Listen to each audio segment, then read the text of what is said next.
Ajá, ya están aquí.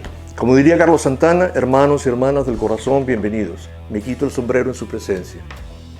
En este episodio vamos a dar los primeros pincelazos de una historia del rock.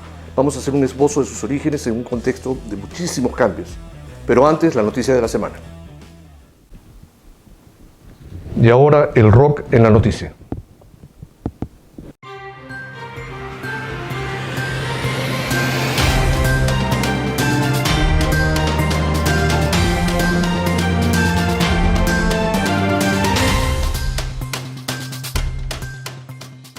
Estimados amigos rocotequeros, la noticia de la semana. Aunque recientemente se conmemoraron 50 años de la formación del Grupo América y el tristemente célebre Festival de Altamont, la noticia más importante en el mundo del rock es la venta del catálogo musical de Bob Dylan al grupo Universal Music, en un estimado que puede ir de 300 a 400 millones de dólares. El cantautor mantuvo control sobre sus cotizadas canciones por décadas. El trato incluye su producción más reciente, pero no lo que él produzca en el futuro. En años recientes, artistas con valiosos catálogos como el grupo Journey, Stevie Nicks, Nikki Sixx y Richie Sambora vendieron sus derechos autorales por sumas millonarias. Se especula que esto se deba a problemas financieros, menos ingresos por derechos en la era del streaming, cambios en las leyes de impuestos y el coronavirus, que ha hecho imposible los conciertos masivos. Y eso es todo por hoy en el noticiero rocotequero.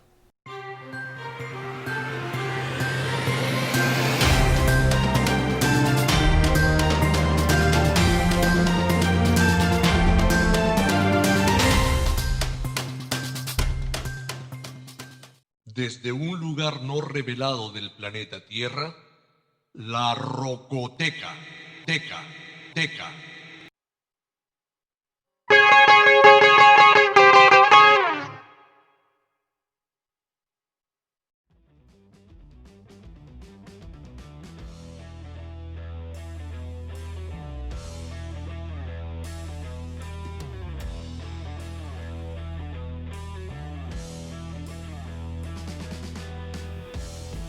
Esta semana, historia del rock.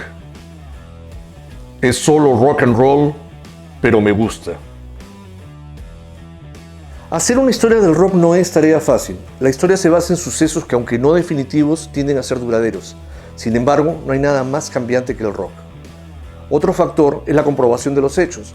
En el rock hay muchos hechos apócrifos que se aceptan por ciertos debido a su carácter mágico y turbulento y terminan convirtiéndose en leyendas urbanas.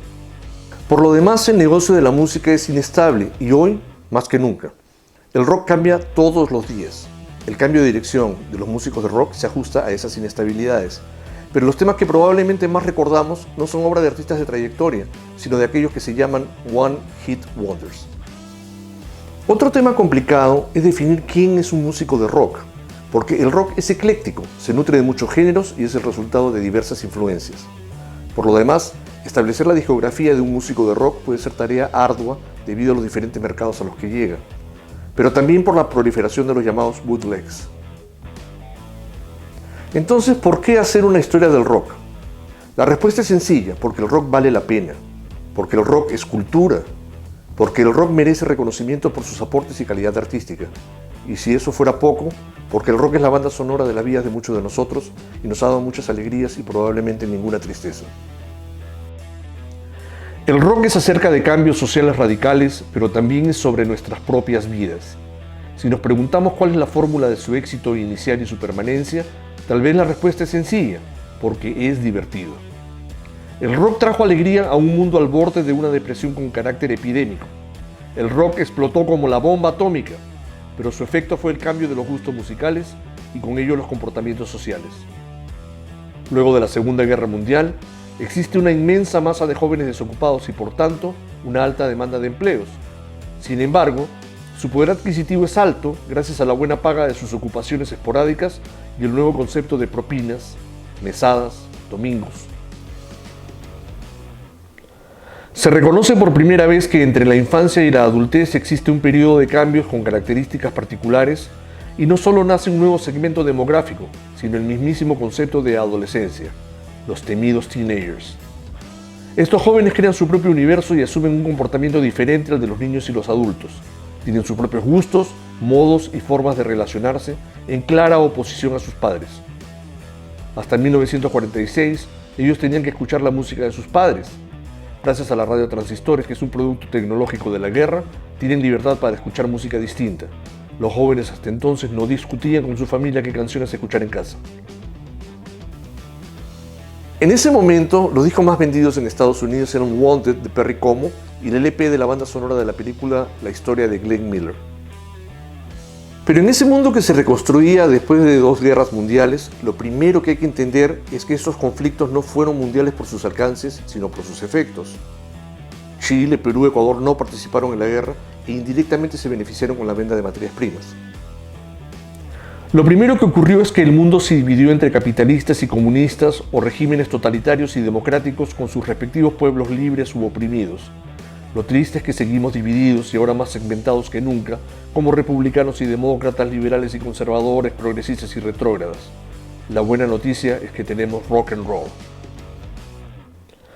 Los jóvenes vivían en un mundo de absurda sofisticación que no aceptaban ni entendían, así que crean su propio universo a través de la música y esos intérpretes se convierten en los primeros ídolos populares.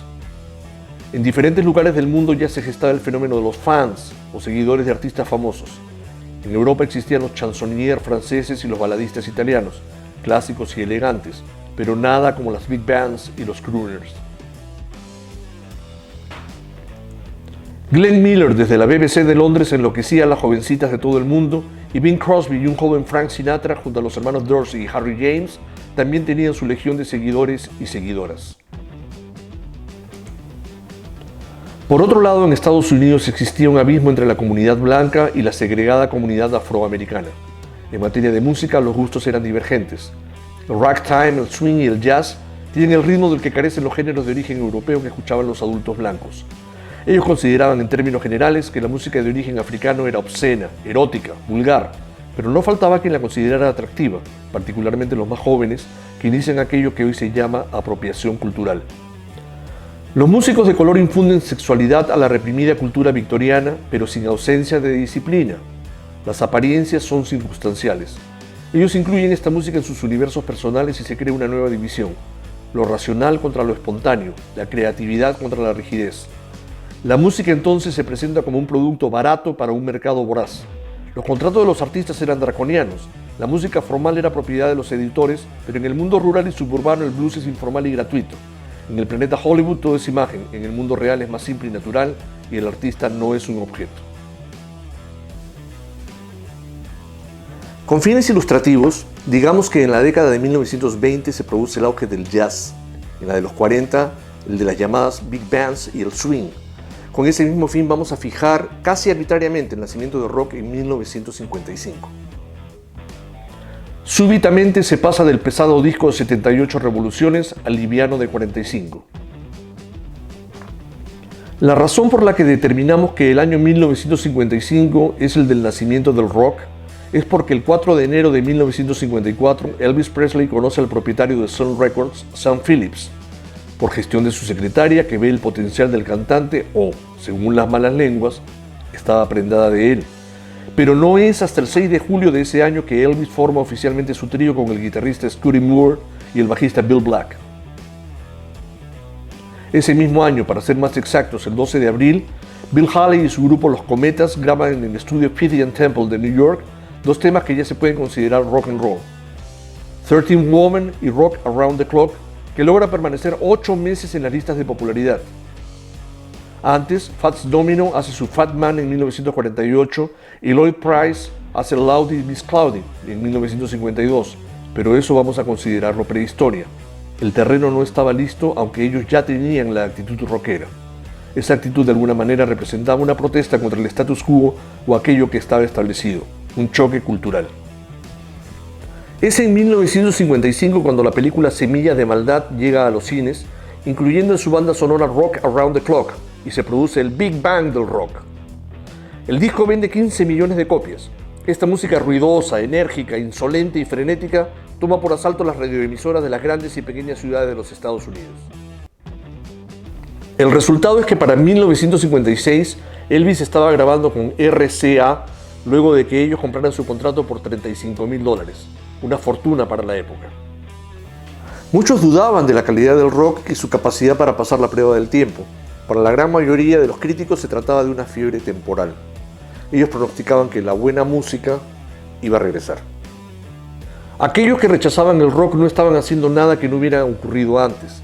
En 1889, alguien se refirió al ritmo del cakewalk como una ola de música sucia, vulgar y sugestiva que había inundado al país. El crítico añadía que los niños estaban continuamente expuestos al monótono desgaste de esa música ramplona. Una reconocida organización religiosa en 1938 dijo que el swing era una estructura musical degenerada y lamentable que estaba permeando las fibras morales de la gente joven. A Frank Sinatra, en 1943, lo describieron como la glorificación de la barbarie y la ignorancia musical. El conductor de ópera polaco Artur Roszyński dijo en 1944 que el ritmo del boogie boogie era la principal causa de crímenes entre los jóvenes americanos. Finalmente, el director de orquesta Mitch Miller tuvo una sencilla y clara explicación de por qué a los jóvenes les gustaba el rock, y fue que a sus padres no. Pronto veremos cuán cierta era esa afirmación.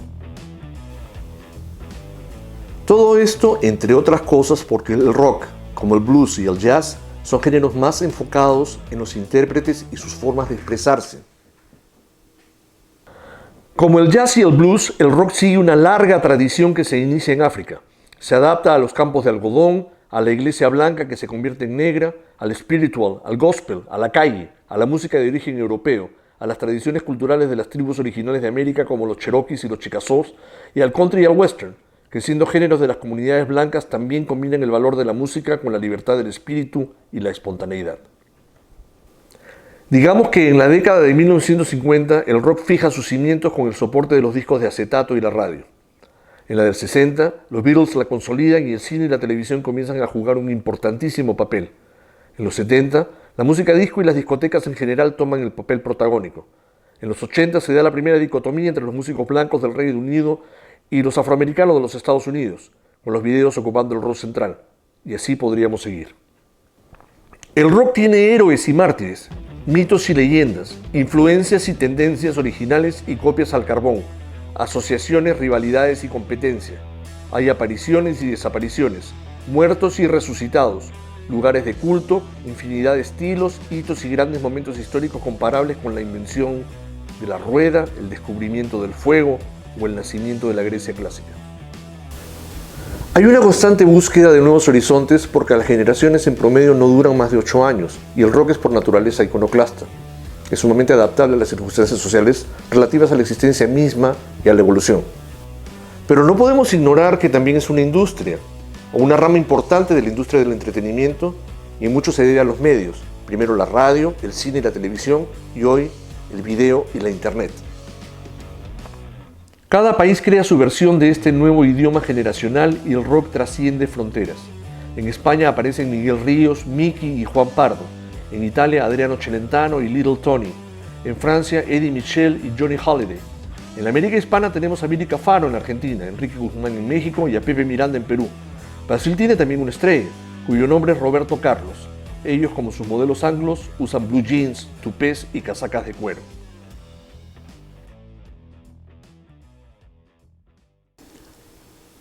El rock tiene una historia de 65 años, pero se sigue escribiendo porque es historia viva. En la historia de la cultura popular americana es tan respetable como el blues y el jazz, desde que se le empezó a llamar la voz de la América joven. Una enciclopedia del rock fácilmente puede abarcar 30 volúmenes, pero es tan noble como poco práctico intentarlo, en un mundo que lamentable y peligrosamente se aleja de los libros. Queremos preparar una enciclopedia virtual del rock, sin restricciones, porque el rock no las tiene. Queremos hablar de la historia del rock como hablaríamos de nuestras propias experiencias, como contaríamos anécdotas personales. Lo que les vamos a presentar es un resumen semanal de 15 minutos en el que de la forma más gráfica y didáctica posible vamos a hablar de un capítulo de la historia del rock, la biografía de un intérprete o grupo representativo, los lugares de culto y mis propias experiencias en mi visita a esos lugares o mi participación en conciertos como asistente o artista aficionado.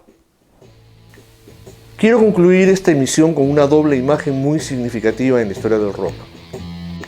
En la misma semana, con diferencia de un par de días, el ex vocalista del grupo The Animals, Eric Burdon, se presentó en el pabellón de deportes del Real Madrid y el rockero español Miguel Ríos en el Hammersmith Odeon de Londres. Eso es rock. En nuestra próxima emisión tocaremos el tema del negocio de la música en la primera mitad del siglo XX. Nuestra tarea para la próxima semana es: